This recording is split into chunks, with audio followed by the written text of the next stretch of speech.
Boshlandi. Assalomu alaykum do'stlar. Charchamayapsizlarmi?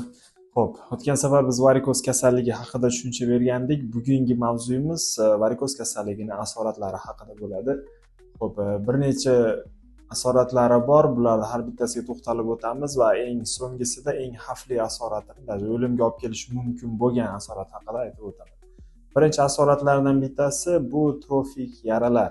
Ya'ni varikoz 5-6 darajaga kelgandan keyin o'ziga xos terida o'zgarishlar, yumshoq to'qimalarda o'zgarishlar paydo bo'lgandan keyin uzoq muddatda bituvchi yaralar, ya'ni trofik yaralar paydo bo'ladi. Ularga uzoq vaqt перевязка qilish kerak, o'ziga yarasha muolajalarni qilib buni bitirish kerak bo'ladi. Albatta varikozni davolash bilan birgalikda. Shuning uchun bu katta asoratlardan biri, bu hayot sifatini buzib qo'yadi. Ya'ni siz suv tegiza olmaysiz, doimiy перевязка qilishingiz kerak, doimiy elastik kompressiyada yurishingiz kerak, bint yoki paypoqlar bilan yurish kerak bo'ladi. Demak, bu asorat hayot sifatini buzadi. Navbatdagi asoratimizdan bittasi bu varikoz kengaygan qon tomirlaridan qon ketishi. Bu asorat ham ko'p uchramaydi, lekin uchrab turadi. Hozirgi kunda ya'ni tomirda devor yupqalashib ketganligi hisobiga o'zgina biron joyga tegib ketishi yoki sakrab yuborish, qandaydir mexanik travma natijasida shu varikoz tomirlar qonab ketishi mumkin. Albatta qon tomiri kengayganligi sababli bunaqa qon ketish juda ko'p qon miqdori ketishiga sabab bo'lib qoladi. Va даже bu davleniyani, ya'ni qon bosimining tushib ketishiga va holsizlikka sabab bo'lib qolishi mumkin, albatta vaqtida yordam ko'rsatilmasa.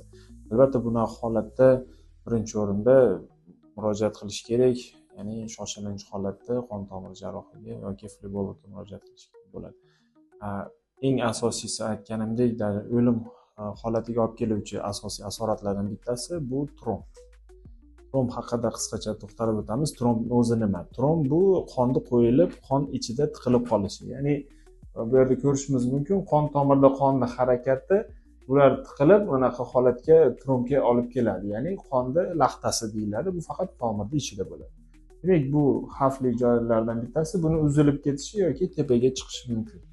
Qachon tromb hosil bo'ladi? Tromb demak, varikozi bor bemorlarda trombda hosil bo'lish, paydo bo'lish xavfi omili 50% ga, ya'ni deyarli 50% ga xavfi yuqori bo'ladi. Varikoz bor, tromb bo'lish ehtimoli yuqori.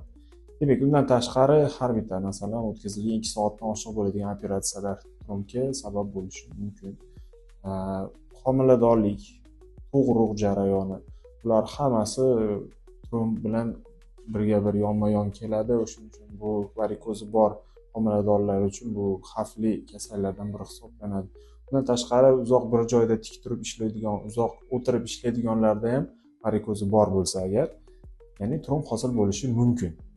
Demak, mana shunaqa holatlarda trombni ehtiyot qilish, ya'ni oldini olish maqsadida albatta varikozni vaqtida davolasangiz, bunaqa holatlar kelib chiqmaydi. Demak, tromb qanday qilib o'limga olib kelishi mumkin?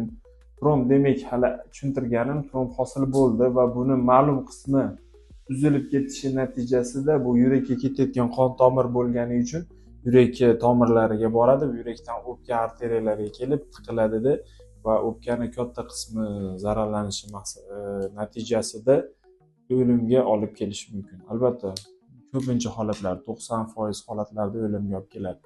Vaqtida yordamgina bunaqa holatda o'limdan qutqarib qolishi mumkin. Yoki bo'lmasam kichikroq tromb bo'lsa, mayda tomirlargagina tiqilgan bo'lsagina unda o'limga olib kelish xavfi va vaqtida yordam ko'rsatilmagan taqdirda ham yengil holatda o'tib ketishi mumkin.